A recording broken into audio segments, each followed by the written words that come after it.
So here we are asked to use the transformations of the asymptotes and the reference point to graph the function. So in this one here, the function that we are transforming is our parent function, which I'm going to go ahead and call f of x is equal to 1 over x. So that is what's already graphed here on our grid.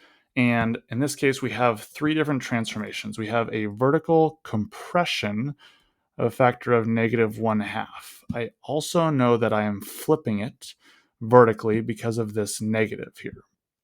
So vertical compression and a flip. So we'll get to that in a little bit. Our h value is +1, so we're going to go to the right 1 unit. And our k value is -2, so we're going down 2 units. So what that means, let's go ahead and clear this to give us, actually we have plenty of room here, so I think this will be okay.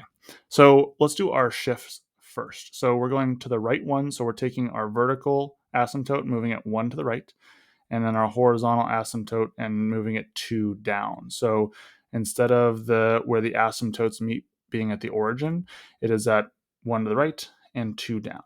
So here in purple are my asymptotes. Now, our reference points. I'm going to go ahead and use red for the wrong reference points. If the a value is just 1, we've moved our asymptotes and it would go through the point 1 to the right and 1 up, just because what we see here normally is if we had just our parent function, when x is 1, y is 1. When x is -1, y is -1. So those are our reference points that are going to change based off of this a value.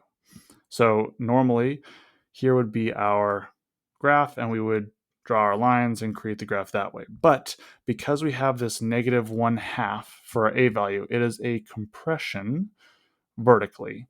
So when I go 1 to the right, I'm actually going to go half of the way that I would normally go. So I would go 1 to the right and halfway up. But also it is flipped because it is a negative. So instead of going 1 to the right and halfway up, I'm going to go 1 to the right and half of the way down. Same idea here. Instead of going to the left 1 and down 1, I'm going to go to the left 1 and up 1/2 because of the flip. So now in this case here, what you should see is that we have, going through these two reference points here,